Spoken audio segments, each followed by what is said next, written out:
네, 안녕하세요. 김우섭입니다. 오늘은 학부모교실 2탄 중등맘들 대상으로 하는 내용인데요.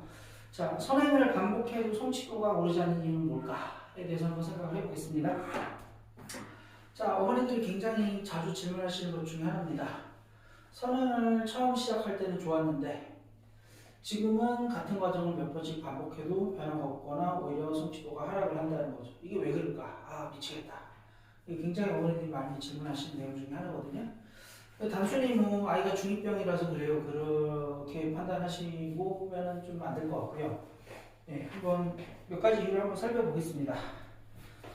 자, 일단 아무래도 어머니들이 급해지는 경우가 있어요. 왜냐면은 이제 뭐 다른 어머니한테 얘기를 듣는다든지 아니면 시설명의를 가서 뭐 학원 이제 설명을 갔더니 뭐 아무개는 무엇을 어떻게 하고 있다더라 이런 걸 본 거죠. 그랬더니 이제 그 전에는 아무 생각이 없었는데 그걸 봤더니 시끄럽네. 우리 애는 이렇게 안 했는데 우리 애는 뒤떨어지는 거 아니면서 갑자기 불안감이 확 이제 나를 사로잡죠.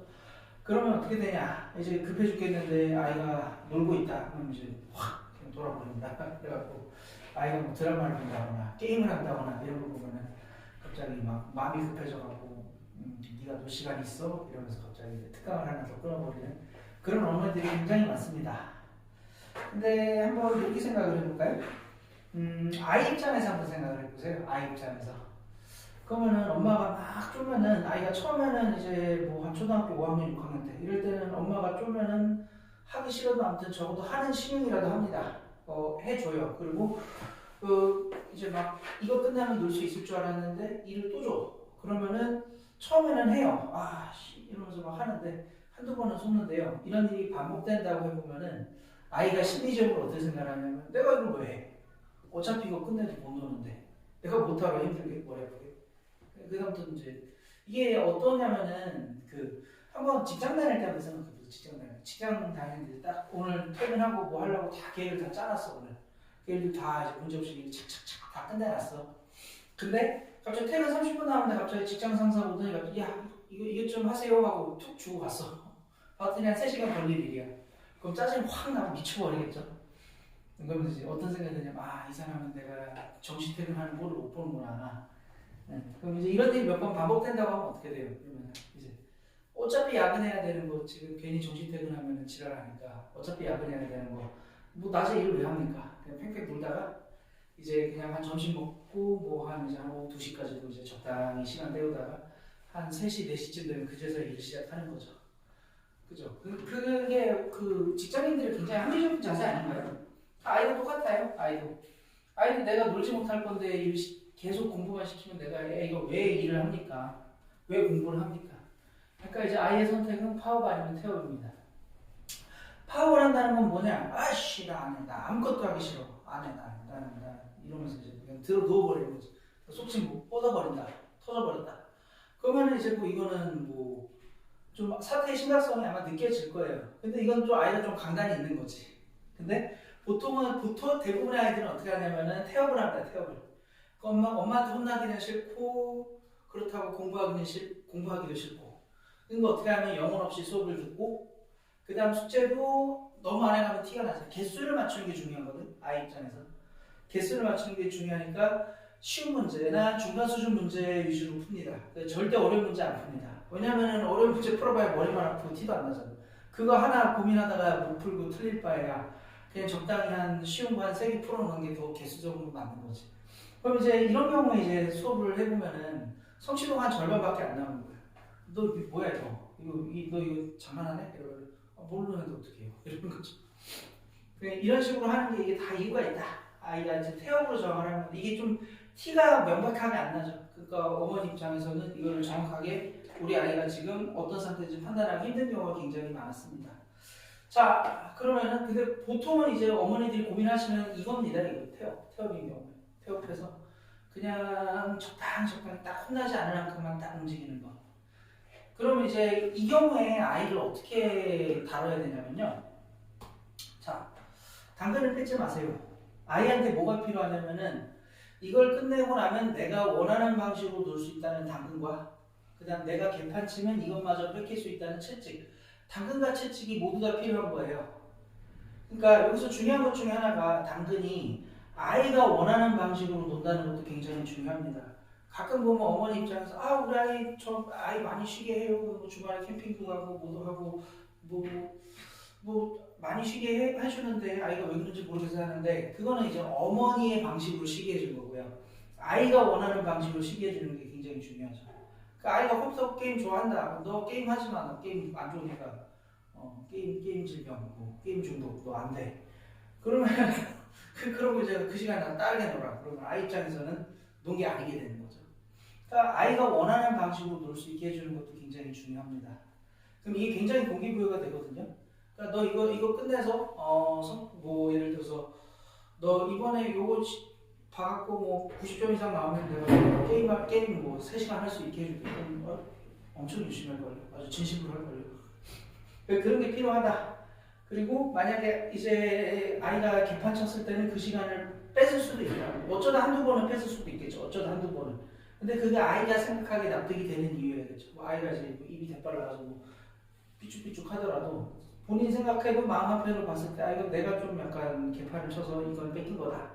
내가 다음번에 제대로 운전했을 때는 내가 이걸 다시 되찾을 수 있다. 이런 게 필요합니다. 그러니까 중학교 2학년이면 우리 속칭 중2병 걸릴 시기라고 하잖아요. 그 시기에 이렇게 막 아이가 스스로 막 눈에 막 욕망 덩어리가 되고 스스로 공부할 가능성은 별로 없습니다. 가끔 그런 친구도 있긴 해요.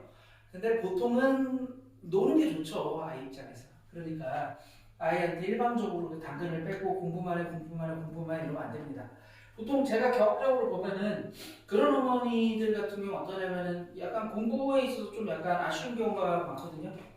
그러니까 본인이 학창 시절에 좀 이제 공부를 열심히 안 했는데 이제 내 부모님 왜 내가 그렇게 공부 안 하고 그럴 때 이렇게 나를 잡고 좀 강제로 공부를 시켜줬었으면 참 좋았을 것 같은데 왜 내 부모님이 그렇게 나를 내비뒀을까 이런 식으로 이제 원망하시는 경우가 굉장히 많아요. 그래서 이제 지금 내가 이렇게 아이를 세게 딱 핸들을 해서 딱 그립을 잡고 세게 가는 게 아이가 지금은 원망을 하겠지만 나중에 커서 철들고 나면 분명 아이가 나한테 고마워할 거다라고 생각하실 텐데요. 꼭 그렇진 않습니다.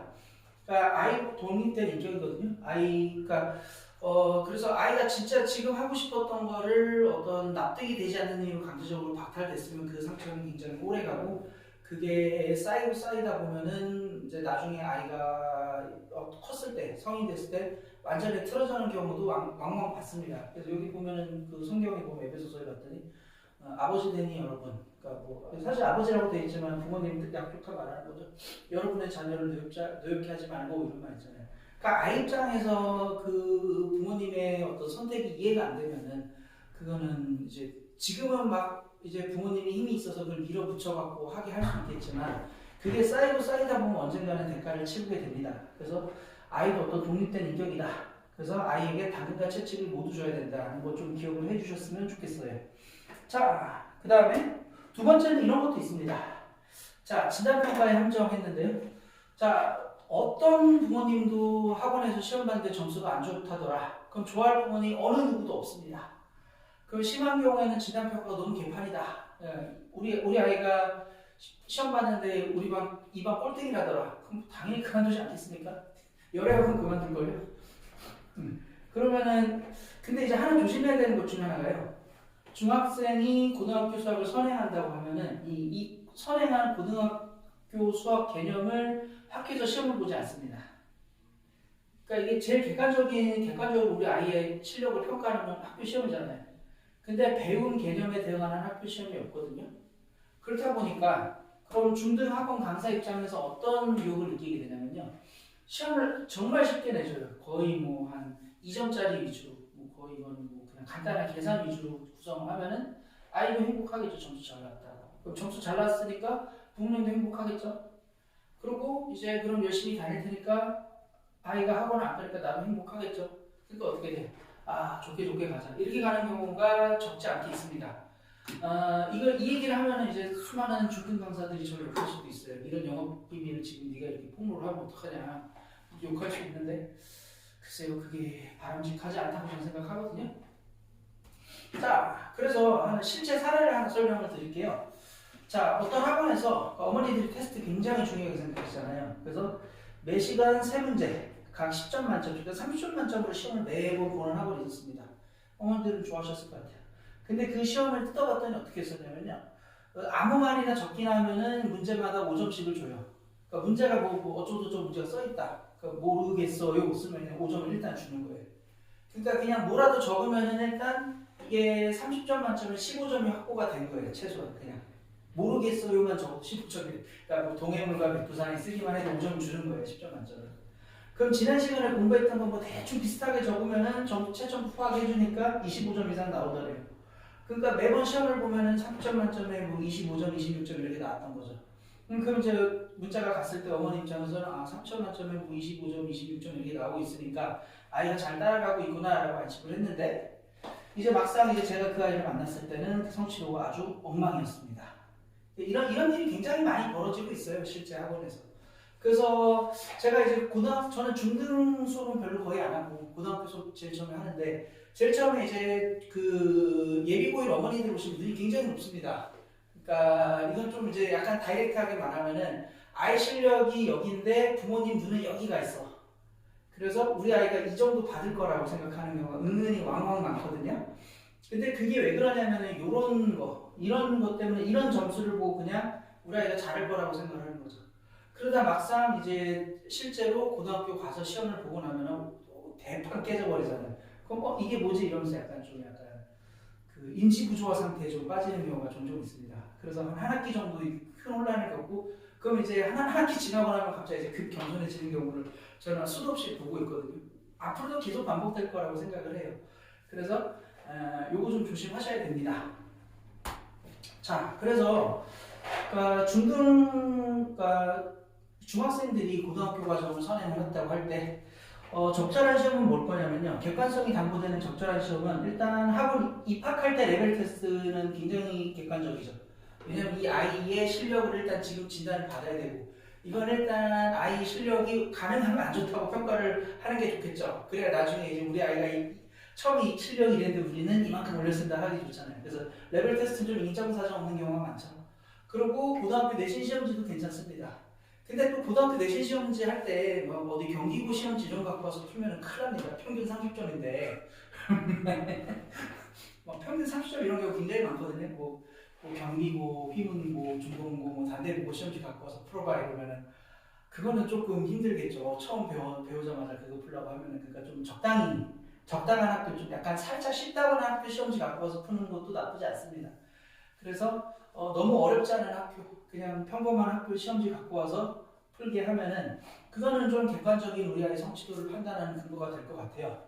저는 이런 걸 권하고 싶은데요. 학원에서 일정 범위의 진도가 끝났다고 할 때 뭐 이렇게 하건 이렇게 하는 거 이 시험 결과를 내가 이 시험 난이도를 평가할 자신이 없다.